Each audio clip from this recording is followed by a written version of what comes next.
에베소서 4장 1절부터 3절 말씀 대독합니다. 그러므로 주 안에서 갇힌 내가 너희를 권하노니 너희가 부르심을 받은 일에 합당하게 행하여 모든 겸손과 온유로 하고 오래 참음으로 사랑 가운데서 서로 용납하고 평안에 매는 줄로 성령이 하나 되게 하신 것을 힘써 지키라.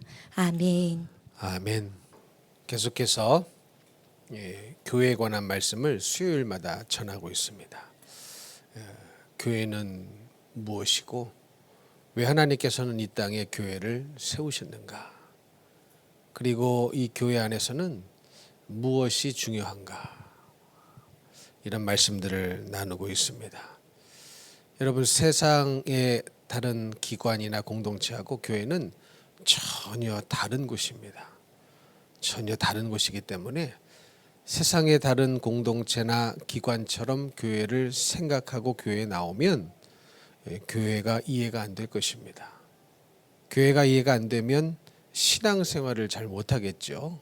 그래서 교회는 어떤 곳이고 교회가 무엇을 하는 곳이며 그렇기 때문에 교회에서 중요하게 여겨지는 것이 무엇인지 반드시 알아야 신앙생활을 잘 할 수 있고 나중에 우리가 천국에 가서도 해야 할 것은 결국은 신앙생활 아니겠습니까?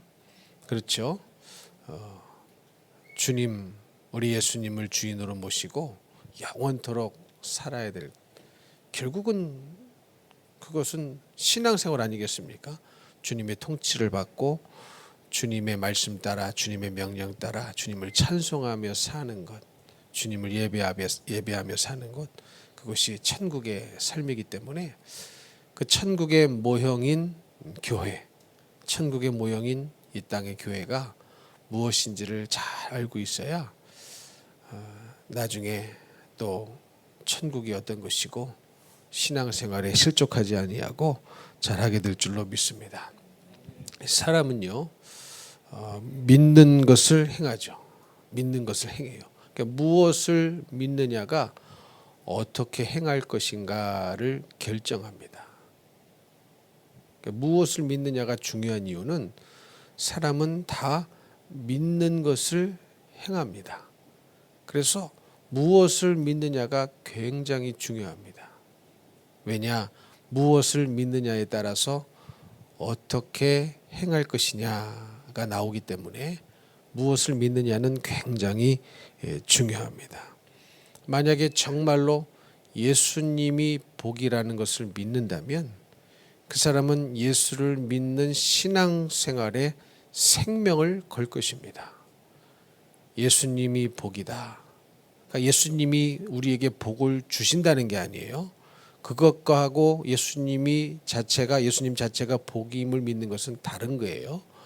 많은 사람들은 그 차이를 구분을 못해서 기복신앙으로 신앙이 흘러버리죠. 그러니까 예수님이 우리에게 주시는 복도 중요하지만 예수님 자신이 복임을 믿는 것이 더 중요합니다. 그래서 예수님이 우리의 진짜 복이다라는 것을 믿으면 우리의 모든 인생이 주님을 믿는 신앙생활에 올인하게 될 것입니다. 생명을 걸게 될 것입니다. 저는 자주 말하지만요. 이 세상을 살다가 예수 믿고 천국 가는 것만큼 값어치 있는 일이 있습니까? 묻고 싶어요. 뭐 1,000,000금을 준다고 해도 아무리 많은 연봉을 주고 월급을 준다 해도 예수님 믿고 천국 가는 것보다 더 소중한 일이 이 세상의 지구상에 우주상에 존재를 합니까? 존재해요? 물어보면 다 안 한다고 그래요. 근데 사는 것을 꼭 보면 꼭 다른 것이 존재하는 것처럼 사는 분들이 상당히 많습니다. 근데 여러분, 곰곰이 아무리 생각하고 또 생각하고 또 기도하고 주님 만날 날이 가까울수록 여하튼 여기 앉아 계신 모든 분들은 어제보다 주님 만날 날이 하루 더 가까워졌잖아요. 그렇죠? 저도 마찬가지입니다. 어제보다 오늘 주님 만날 날이 하루가 더 가까워졌어요. 그러니까 주님 만날 날이 가까울수록 기도하면 할수록 신앙생활을 하면 할수록 느껴지는 게 뭐냐? 신앙생활만큼 이 세상에 소중한 일이 없다. 이건 제가 목사라서가 아닙니다.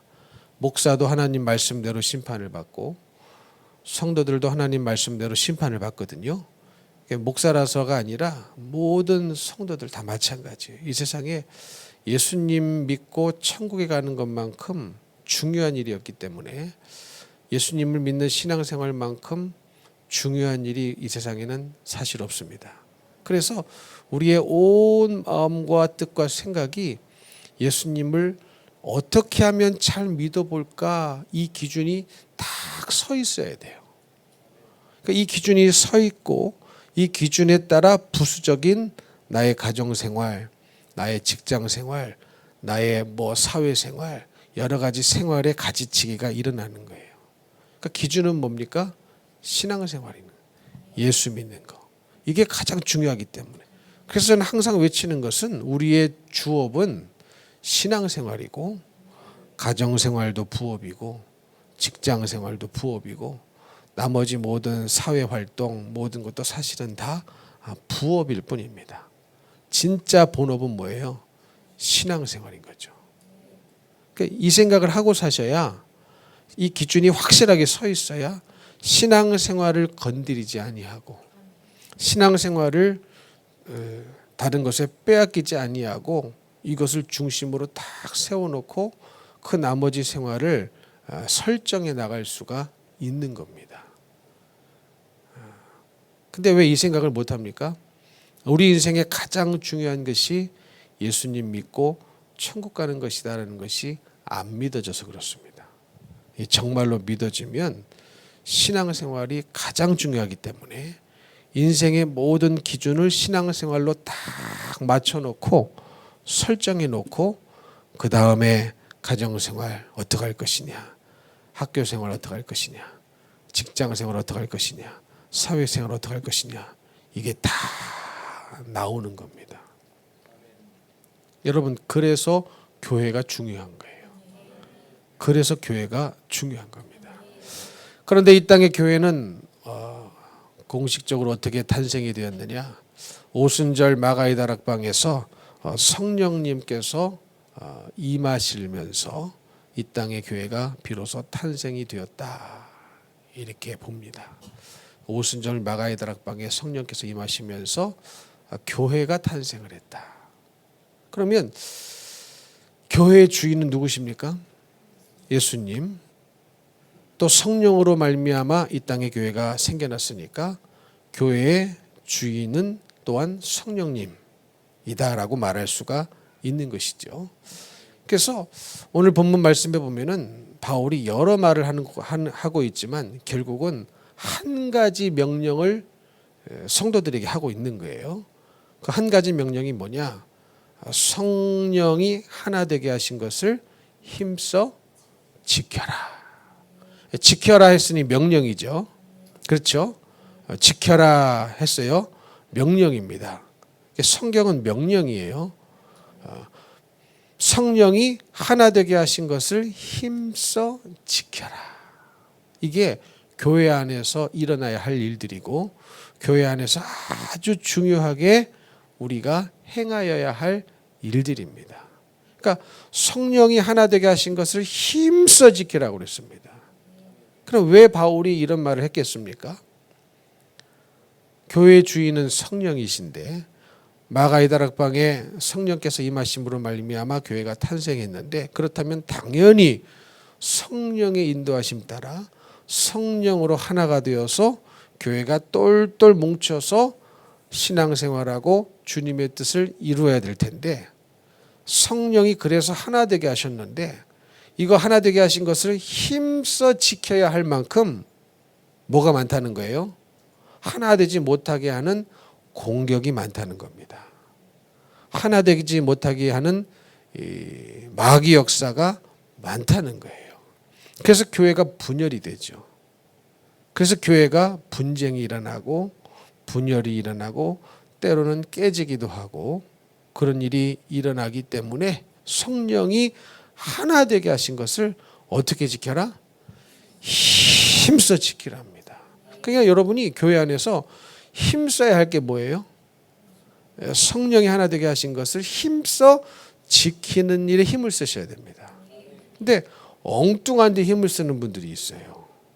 엉뚱한데 음모를 꾸민다든가 자기 얼굴을 내세우기 위해서 힘을 쓴다든가 자기 명예를 높이기 위해서 자기 이름을 내기 위해서 힘을 쓴다든가 자기의 목소리를 높이기 위해서 힘을 쓴다든가 그러니까 잘못 힘을 쓰는 경우가 있다.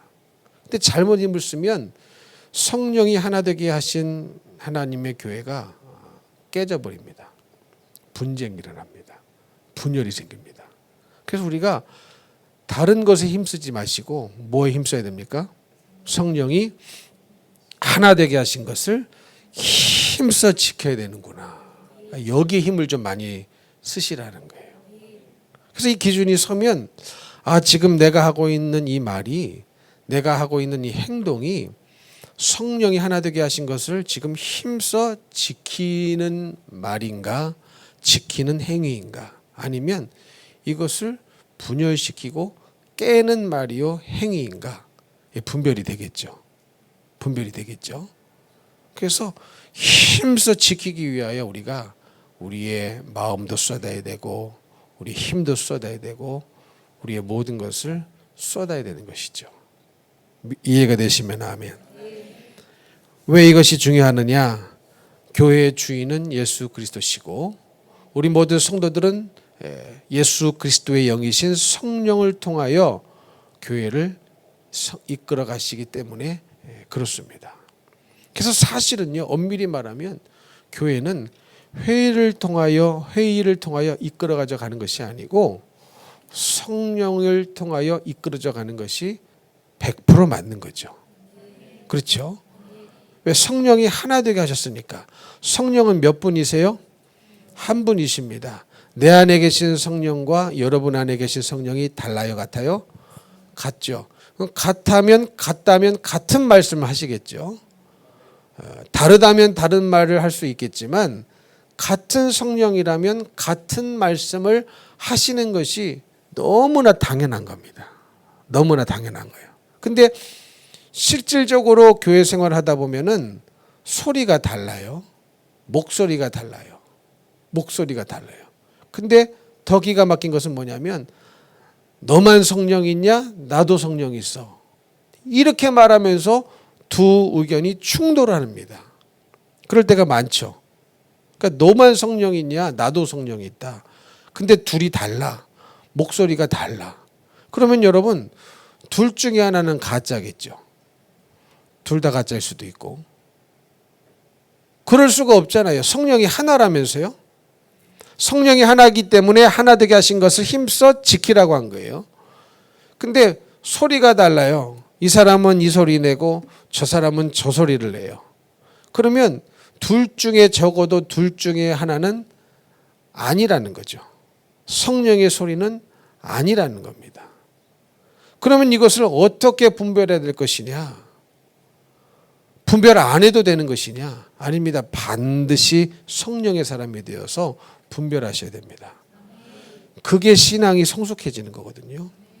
신앙이 성숙하지 않을수록 혹은 성령이 없을수록 그 사람은 성령의 소리를 내는 것이 아니라 육신의 소리, 자기가 원하는 소리를 내게 되어 있습니다. 그런 소리가 많은 교회일수록 분열이 생기고 시끄러운 겁니다. 그러나 딱 성령이 하나 되게 하신 것을 힘써 지키는 교회, 힘써 지키는 교회, 힘써 지키는 교회는요, 힘이 분산되지 않으니까 큰 하나님의 일들을 감당해 나갈 수가 있는 겁니다. 어렸을 적에 여러분 그런 거 해보셨죠? 이 돋보기가 있죠. 돋보기. 돋보기의 역할은 뭡니까? 햇빛에다가 다 갖다 대고 먹지를 밑에 깔아요. 그러면 돋보기가 햇빛을 통과하면서 돋보기가 무슨 역할을 합니까? 빛을 한 초점으로 다 모아줍니다. 그러면 이 까만 이 먹지가 타요.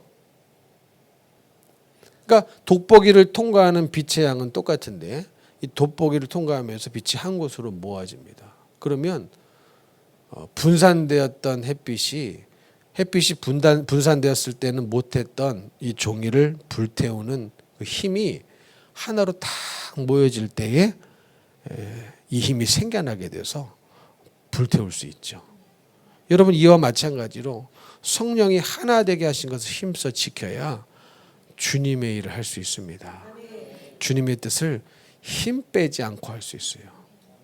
많은 교회들은요, 엉뚱한 곳에 힘 빼느라 주님의 일을 못해요. 사람 비유 맞추느라 주님의 일을 못해요. 이해가 되십니까?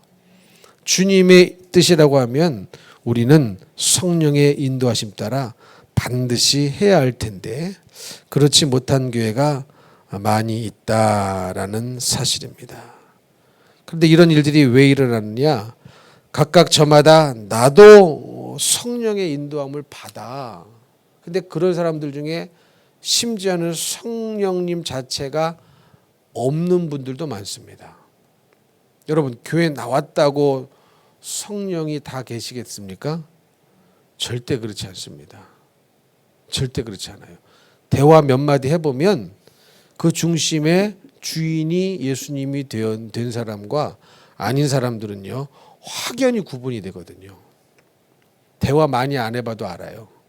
확연히 구분되고 행동을 보면 압니다. 이 사람이 성령이 있는 사람인가 없는 사람인가 확연하게 알 수 있어요. 그러니까 교회 안에도 성령 자체를 못 받은 사람도 많습니다. 다시 말하면 예수 안 믿는 사람이죠. 교회는 출석하지만 예수는 안 믿는 사람, 성령이 없는 사람. 근데 시간이 흐르면 집사직분 준단 말이죠. 이런저런 규칙을 따라서 거기에 규칙을 채우면 집사직분을 준단 말이죠. 그러면 집사직분을 받았기 때문에 예수 믿어서 나도 한 목소리 해야 되겠다. 이렇게 되는 거거든요. 근데 여러분, 그래서 우리는 기도해야 됩니다. 그래서 기도가 중요한 거예요. 그러니까 여러분, 이 기도하지 않으면 우리는 사실은 입을 다물고 순종하는 편이 훨씬 죄를 덜 짓는 거예요. 이것은 성도들의 입에 재갈을 물리려고 함이 아니라 죄를 짓지 않게 하기 위함입니다. 죄를 지면요, 가뜩이나 회개가 하기가 어려운데 회개가 안 된 죄는 계속 쌓일 뿐이거든요. 그래서 하나님과 우리 사이를 내는 것은 죄입니다. 기도해도 주님의 음성이 안 들리는 것은 죄의 담이 가로막혀 있기 때문에 그래요. 죄가 없어야 하나님과 친밀해져서 주님의 음성이 들리거든요. 주님의 뜻을 알게 되거든요. 근데 죄가 겹겹이 쌓여 있어요. 그러니까 죄는 짓기만 하지 회개는 안 해요. 어떤 사람은 뭐 예수님이 십자가의 보혈의 피로 우리 죄를 다 이미 사해 주셨는데 회개할 필요가 뭐가 있느냐, 그런 사람이 있어요. 완전히 잘못된 생각입니다. 말씀드렸죠. 예수님은 온 인류를 구원하시기 위하여 이 땅에 오셨지만 그 예수님이 흘리신 그 구원의 피, 보혈의 피가 나와 상관이 있으려면 회개하고 예수를 믿은 자에게만 그 피가 상관이 있는 겁니다. 이해가 되시죠? 회개가 안 됐다, 예수 믿는 거 아닙니다. 그래서 구원의 과정 속에 반드시 회개가 들어가 있어요. 회심이 들어가 있어요. 그리고 날마다 짓는 자범죄가 있지 않습니까? 그래서 자범죄를 회개하지 않으면 날마다 어때요? 죄는 계속 쌓여가는데 죄가 결국은 하나님과 우리 사이를 멀게 만들고 막힌 담을 높게 쌓으니 주님의 뜻을 알 수가 있겠습니까? 알 수가 없는 거예요. 알 수가 없는 겁니다. 그래서 기도가 중요한 거예요. 그래서 기도하지 않는 자는 입을 다물고 순종하는 편이 훨씬 낫습니다. 다시 말씀드리지만 이것은 그 사람 뭐 말 못하게 하려고 입에 재갈을 물리려고 하는 게 아니라 죄를 안 짓게 하려고 하는 겁니다. 물론 신앙의 궁금증이 있죠. 말씀을 듣다 보면은 잘 이해가 안 되는 것이 있고 또 교리가 이해가 안 된다거나 신앙에 궁금증이 있다거나 이런 것은 반드시 물으셔야 됩니다. 물으셔야 돼요. 그렇죠? 알아야 넘어가지죠. 알아야. 그런 궁금증이 있으면 얼마든지 입술을 여셔서 물으셔야 됩니다. 예배 시간에 말고 물으셔야 돼요. 근데 그런 말을 말하는 게 아니라 기도하지 않는데 주장하는 것들, 이런 것들은 위험한 거거든요. 결국은 죄로 남거든요. 그래서 우리는 기도가 그렇게 중요한 겁니다. 그래서 여러분, 교회는요, 기도하는 교회가 있고 기도하지 않는 교회가 있어요. 근데 여러분, 지난번에도 말씀드렸지만 하나님의 성전은, 예배당은 만민이 기도하는 집이라고 그랬습니다. 만민이 기도하는 집입니다. 아멘이시죠? 코로나 전에는요, 우리 교회 매일 기도회를 인도했잖아요. 월화수목 금요일까지. 우리는 또 주일은 저녁 예배를 드리니까. 제가 우리 교회 부임해서 이거 바꿨지 않습니까? 다 사람 편하자고 2시 예배로 드렸던 거 아니다. 온전히 주일을 지켜라. 그러니까 2시 예배를 드리는 이면에는 그거 하나님 생각에서 2시 예배로 바꾼 게 아니었거든요. 그거 인정이 되시죠?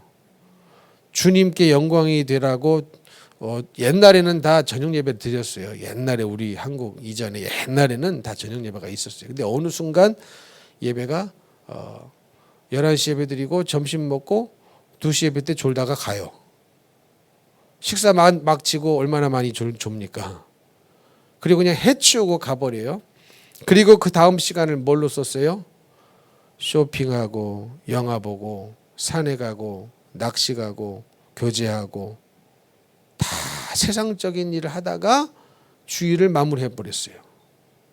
그러면 2시 예배로 바꿨던 그 이유가 하나님께 영광을 돌리기 위함이었냐, 하나님께 정말로 참된 예배자가 되어서 마음을 쏟아 예배를 드리기 위함이었냐? 100% 아니죠. 인정이 되시죠? 죄다 사람을 위한 거였어요. 온 길에 빨리 예배 해치우고 끝내버리고 좀 쉬자, 혹은 그동안 못했던 거 하자, 사람도 만나고 쇼핑도 가고, 죄다 사실은 이 인본주의, 사람 위주의 생각을 했기 때문에 그렇게 했던 것이었습니다. 근데 그 결과가요, 결국은 기도하지 않는 교회로 만들어 버렸고, 믿음이 없는 교회로 만들어 버렸고, 하나님 중심이 아니라 인간 중심의 가짜 신앙생활로 이끌어가게 만들어 버렸습니다. 여러분 인정이 되시죠? 이해가 되십니까? 근데 교회는 기도해야 돼요. 기도해야, 그리고 기도할 때 내 뜻을 전부 내려놓고 빈 마음으로 기도를 하셔야 됩니다. 기도할 때 응답을 받지 못하거나 혹은 잘못된 응답을 받는 분들은 기도를 시작하면서 이미 내가 원하는 것을 내려놓지 않고 갖고 기도를 해요. 그러면 응답을 받지 못하거나 주님이 원하시는 응답을 받지 못하게 됩니다. 내 거를 다 내려놔야 돼요. 내가 원하는 것은 이것이지만 하나님은 달리 말씀하실 수도 있거든요. 그렇죠? 근데 내가 이거를 안 놓고 계속 기도를 하면 기도 응답을 못 받아요. 주님이 이게 아니다라고 말씀하셨을 때 그 음성이 안 들립니다. 그러면 성령의 인도하심을 받는 게 아니라 자기의 인도하심 따라, 자기의 인도함 따라 가는 겁니다. 그래서 기도할 때에 100% 내 뜻은 다 내려놓고 빈 마음으로 기도를 하셔야 됩니다. 컵에도 물이 채워져 있으면 더 이상 못 달지 않습니까? 이렇게 마셔야 돼요. 비어야 됩니다. 비어야 부을 것 아닙니까? 내 생각이 비어져 있어야 하나님이 쉽게 나의 생각을 점령해 들어오실 수 있지 않겠습니까? 근데 많은 사람들은 내 것을 꽉 붙잡고 기도를 하니까 기도가 안 되는 겁니다. 기도의 시간은 보냈지만 기도를 한 것은 전혀 아닌 게 되는 겁니다. 그럼 어떻게 되느냐? 삶에 아무런 변화가 있어요, 없어요? 없고 믿음의 한 계단도 올라가지 못하고 죽는 사람도 상당히 많습니다. 그래서 여러분 기도하실 때 빈 마음으로 기도해야 내 뜻이 아니라 하나님의 뜻이 무엇인지, 성령의 뜻이 무엇인지 분별할 수가 있고 분별이 먼저 돼야 행할 수가 있게 되겠죠. 그래서 여러분 그렇게 함으로 성령이 하나 되게 하신 것을 힘써 지켜야 됩니다. 그러니까 교회 와서 자꾸 엉뚱한 거 힘쓰려고 하지 마세요. 엉뚱한 거 힘쓰려고 하지 마세요. 괜히 죄가 되는 거 열심히 힘쓰지 마시고 성령이 하나 되게 하신 것을 힘써 지키는 일에 우리의 힘을 써야 됩니다. 아멘이십니까? 그러기 위하여 뭐가 필요한가? 오늘 말씀에 나와 있는데요. 먼저 부르심을 받은 일에 합당하게 행해야 합니다. 그러니까 성령이 하나 되게 하신 것을 힘써 지키기 위하여 해야 할 것이 무엇인가? 부르심을 받은 일에 합당하게 해야 합니다. 여기서 부르심이라는 것은 소명을 말하는 거예요. 여러분 이 자리에 앉아 계신 분 모든 분들이 다 뭐가 있어요? 소명이 있어요. 부르심이 있단 말이에요. 그러면 이 부르심의 소명에 합당하게, 다시 말하면 적합하게, 다시 말하면 어울리게, 다시 말하면 가치 있게 행하라는 말입니다. 왜냐하면 우리는 다 예수 그리스도를 머리로 모시고 있는 한 몸의 뭐예요? 지체란 말이에요. 지체. 한 몸의 지체이기 때문에 각 지체는 다 소명이 다 있어요. 여러분 믿으십니까? 다 소명이 있어요. 다 소명이 있어요. 그러니까 필요 없는 사람이 없죠. 다 필요한 거예요. 다 소명이 있기 때문에. 근데 우리가 다 한 몸의 지체이기 때문에 부르심을 받은 일에 합당하게 적합하게 어울리게 항상 각 지체가 행해야 합니다. 아멘이십니까? 팔이 아무 일 안 하고 있으면 어떻게 됐어요? 오른팔이. 그러면 오른팔이 없으면요, 이 오른팔이 졌던 십자가 왼팔이 다 감당해야 돼요. 그렇죠? 짐은 어차피 이 몸에 지어진 짐은 같은데 오른팔이 나가 떨어져 버렸어요. 그러면 누군가는 이 십자가를 다 져야 됩니다. 아멘이십니까? 그래서 부르심을 받은 일에 합당하게 행할 때에 성령이 하나 되게 하신 것을 힘써 지키는 역사가 일어나게 되는 겁니다. 근데 안 해. 지켜지지가 않아요. 어려워집니다. 힘들어집니다. 이해가 되십니까? 그런가 하면 이전에 뭐라고 말씀하고 있습니까? 모든 겸손과 온유를. 겸손. 여러분 겸손이 뭐예요? 그러니까 성령이 하나 되게 하신 것을 힘써 지키기 위하여 그 다음에 필요한 것이 뭐예요? 겸손입니다. 예, 겸손해야 성령이 하나 되게 하신 것을 지킬 수가 있어요. 교만하면 못 지킨다는 거예요. 교만한 사람은 깨는 일을 해요. 성령이 하나 되게 하신 것을 깨는 일을 하는 사람은 교만한 사람이 그 일을 하는 겁니다. 성령이 하나 되게 하신 것을 힘써 지킬 수 있는 사람은 누구냐? 겸손한 사람인 거예요. 그러면 여러분 이 겸손은 뭐냐? 겸손은 주님을 최고의 우선순위에 두는 마음입니다. 그러니까 여러분 우리가 성경에 나오는 한 단어를 생각할 때에 세상적인 국어 사전의 뜻으로만 이해하시면 큰일 납니다. 하나님 중심으로 이해를 하셔야 되는 거예요. 그러니까 성경이 말하는 겸손은 누구를 최고의 우선순위에 두는 마음이에요? 우리 주님을, 하나님 아버지를 최고의 우선순위에 두는 마음이 곧 겸손한 마음입니다. 그래야 내 위치를 지키죠. 우리는요 주님보다 높아질 때가 많죠. 주님 뜻보다 앞서갈 때가 많죠. 그렇죠? 근데 회사에서 그러면 돼요? 잘리죠. 근데 교회에서는 안 잘리니까 계속 그 일을 하는 겁니다. 하는 거예요. 근데 겸손은 주님을 최고의 우선순위에 두는 마음이 겸손입니다. 그러니까 이런 거예요. 뭐 이런 생각 저런 생각 다 들어도 주님이 이렇게 말씀하셨어. 그럼 더 이상 토론이 있어야 돼 없어야 돼요? 없어야 되는 게 끝나버리는 게 그냥 주님의 뜻이 이거야. 주님이 이렇게 말씀하셨어. 그러면 거기다가 뭐 토론하고 뭐하고 자시고 할 필요가 있어요 없어요? 없어요. 왜? 주님을 최고의 우선순위에 두니까. 주님을 최고의 우선순위에 두는 마음이 겸손이니까 아, 주님이 말씀하셨어. 그래? 성경이 그렇게 말씀하셨어. 그래? 그러면 그 뜻 앞에, 그 말씀 앞에 전부 다 수구릴 수 있는 이 마음이 곧 겸손한 마음입니다. 아멘이십니까?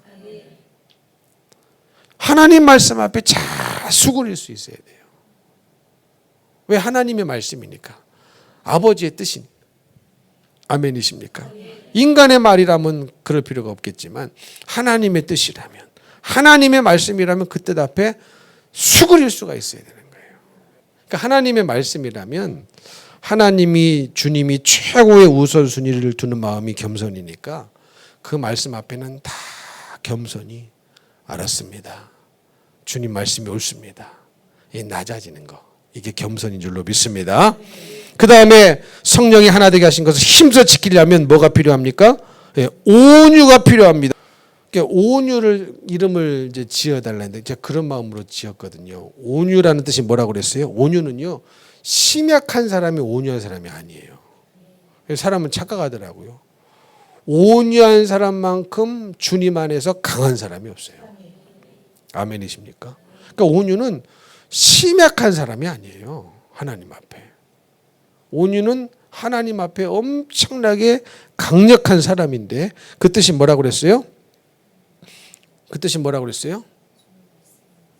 네, 주님의 말씀이라면 거절할 의사가 전혀 없는 거, 그게 온유고, 이 길들여진 야생마. 여러분, 야생마 뭔지 아시죠? 우리가 보통 보는 말들은 다 길들여져 가지고 등에다가 안장을 채우지 않습니까? 근데 야생마들은 등에다가 절대로 뭘 못 올려놓는 것을 허락을 안 합니다. 그래가지고 올라타면은 막 뒷발질하고 앞발질하면서 막 날뛰지 않습니까? 그거 떨어뜨리려고. 근데 카우보이가 그냥 탁 타가지고 그 말이 지칠 때까지 막 발광을 하다가 뒷발질 앞발질 하면서 막 어떻게든지 카우보이를 좀 떨어뜨려 보려고 발광을 하면서 막 해도 끝까지 안 떨어지고 있어요. 그러면 이제 이 말이 나중에 어떻게 됩니까? 힘이 딱 빠지면서 내 등에 탄 이분은 내가 떨어뜨릴 수 있는 분이 아니구나. 내가 빨리 수구려야 되겠다. 오늘 설교 제목은 수구리 같네. 내가 빨리 순종해야 되겠다. 이제 이 생각이 찾아 들어오면 이제 길들여지는 겁니다. 여러분, 우리가요, 얼마나 교회를 오래 다녀도 야생마 같은 분들이 많습니까? 하나님께 길들여지지가 않아가지고, 하나님 말씀에 길들여지지가 않아가지고 제 마음대로 해요. 제 뜻대로 해요.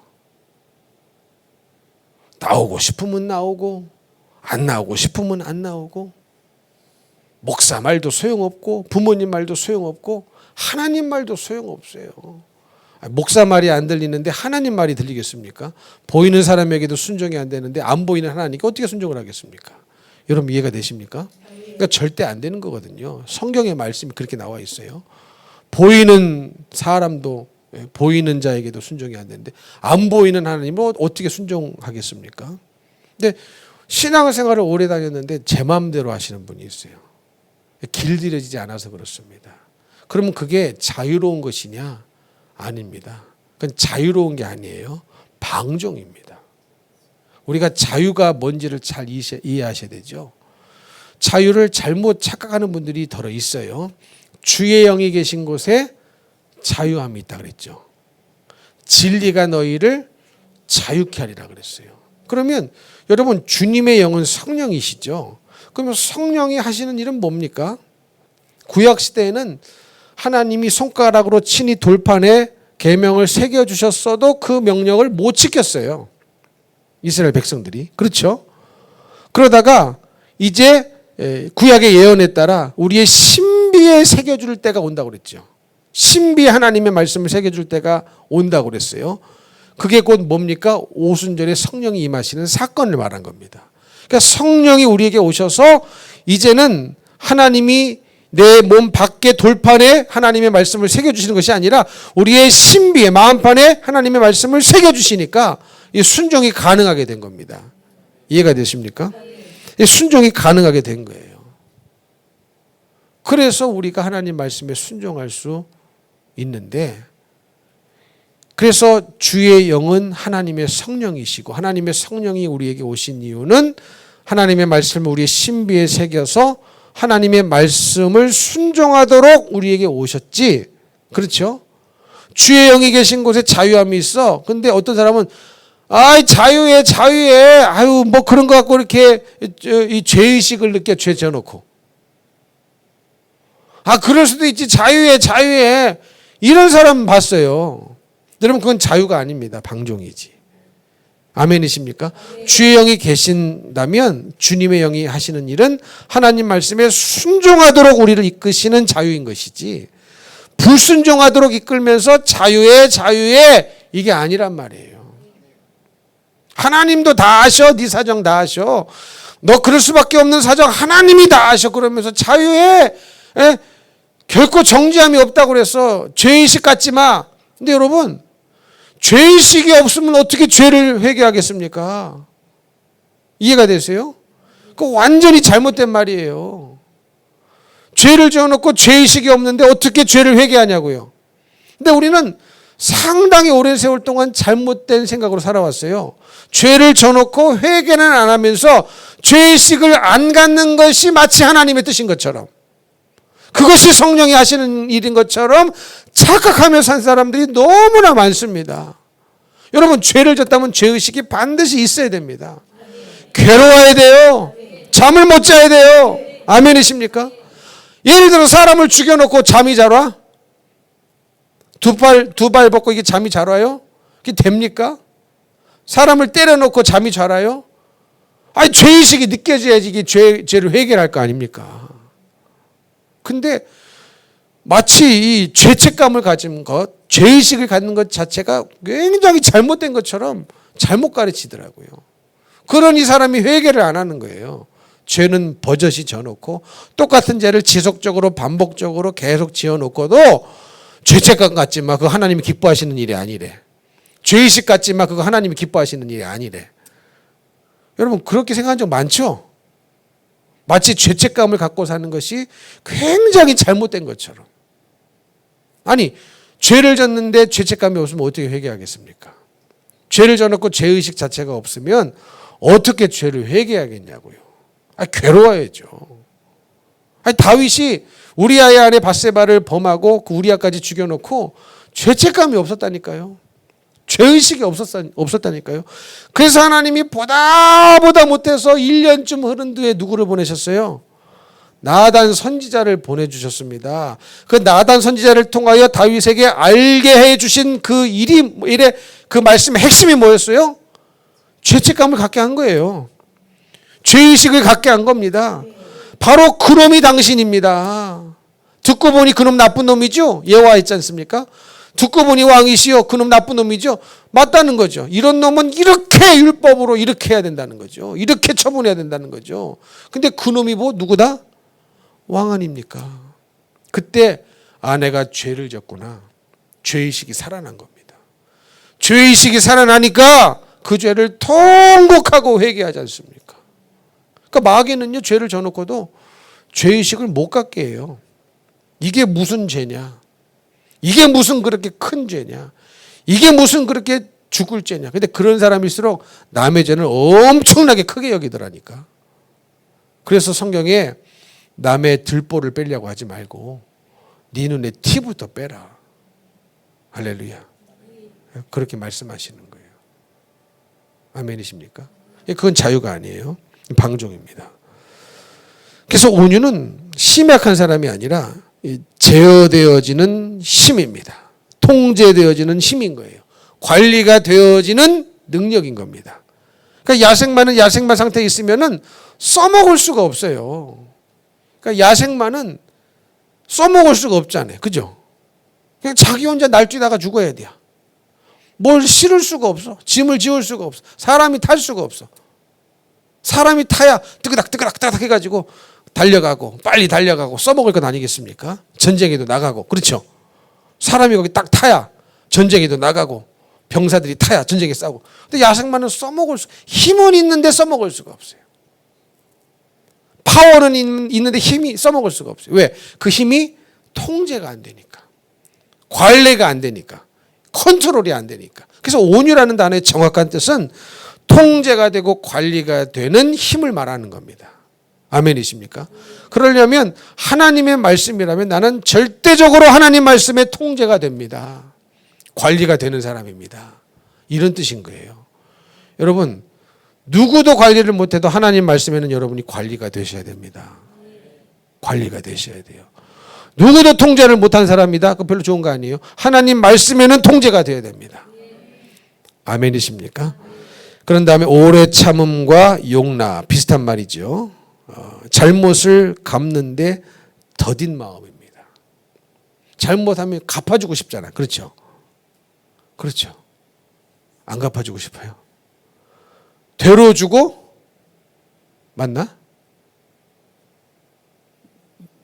맞아요? 되로 주고 말로 받아? 우리 죄악된 인간의 마음속에는 그런 거 있거든요. 오래 참지 못합니다. 용납하지 않는 마음들이 있습니다. 그러나 성령이 하나 되게 하신 것을 힘써 지키려면 오래 참음과 용납이 필요합니다. 왜? 교회 안에는 연약한 지체도 있어요. 연약한 지체도 있습니다. 그럼 오래 참아줘야 되죠. 오래 참으라는 것은 죄를 용납해 주라는 말이 아니라 주님이 일하실 때까지 포기하지 아니하고 중보 기도해 주라. 그 말씀입니다. 지속적으로 죄는 알려주고 그렇게 살면 망한다. 그렇게 살면 지옥이다. 망한다. 포기하지 않는 사랑. 그게 주님의 사랑은 포기하지 않는 사랑이에요. 아멘이십니까?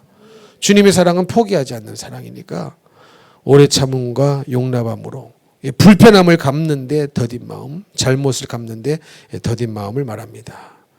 그리고 또 뭐랍니까? 평안에 매는 줄로 그랬어요. 평안이 매는 줄로 성령이 하나 되게 하신 것을 힘써 지키라. 마지막은 평안입니다. 평안. 근데 여러분 이 진정한 평안의 시작은 누구와의 화평에서부터 시작이 되느냐? 하나님과의 화평에서부터 진짜 평안은 시작됩니다. 하나님과는 화평이 안 이루어졌는데 사람과만 열심히 화평하는 사람이 있어요. 그거는 가짜 평안입니다. 이해가 되십니까? 그래서 이것도 우리가 잘못 생각할 때가 많은 게 그냥 너하고 나하고만 평화하면 된 줄 알아요. 가정 안에서도 아내와 남편하고만 평화를 이루면 된 줄 알아요. 근데 하나님하고는 지금 불화한 상태야. 하나님하고는 이게 불화한 상태야. 남편과 아내는 뜻이 맞아가지고 아이고 교회 가지 말자, 기도하지 말자 그래요. 근데 그 상태는 곧 뭡니까? 하나님과는 화평한 상태는 아닌 거거든요. 그렇죠? 하나님은 예배해야 된다. 기도해야 된다. 찬송해야 된다. 무슨 일이 있어도 내 뜻대로 살아야 된다. 그래야 하나님과 화평을 이루죠. 하나님 말씀대로 살아야 하나님과 화평을 이루지 않겠습니까? 근데 하나님 뜻대로 사는 게 힘들다. 부부가 합심해가지고 그냥 너하고 나하고만 마음 맞으면 된다. 이게 평안이 아니란 말이에요. 그래서 참된 평안의 시작은, 진정한 평안의 시작은 하나님과의 화평에서부터 시작이 된다는 사실을 우리는 반드시 알아야 됩니다. 그래서 우리 예수님이 오직 하면은 원수가 누구다? 집안 누구예요? 식구다. 원수가 집안 식구라는 거예요. 여러분 이 말이 무슨 말인지 이해가 되시죠? 아무리 집안에 사랑하는 아들, 딸, 형제, 자매, 부모, 자식 아니라 할지라도 영적으로는 원수가 되어 있는 사람들이 상당히 많습니다. 근데 주님이 내가 화평을 주러 온 줄 아느냐? 검을 주러 왔다고 그래요. 근데 검은 곧 뭡니까? 하나님의 말씀인 거예요. 그래서 가정도 하나님의 말씀이 중심이 돼서 평안을 이루어야 화평이 이루어지는 것이지 말씀을 빼놓고 말씀 때문에 자꾸 싸우거든요. 말씀 때문에 싸워. 그렇죠? 부부가 믿는 사람들의 집안의 싸움이요. 왜 일어납니까? 말씀 때문에 싸워요. 말씀 때문에. 그러니까 믿음이 있는 사람과 없는 사람이 말씀 때문에 싸워요. 어떤 배우자는 믿음이 있으니까 말씀대로 살아야 된다고 주장하고, 믿음 없는 배우자는 믿음이 없으니까 말씀대로 못 산다고 주장하니까 이 말씀 때문에 싸우는 겁니다.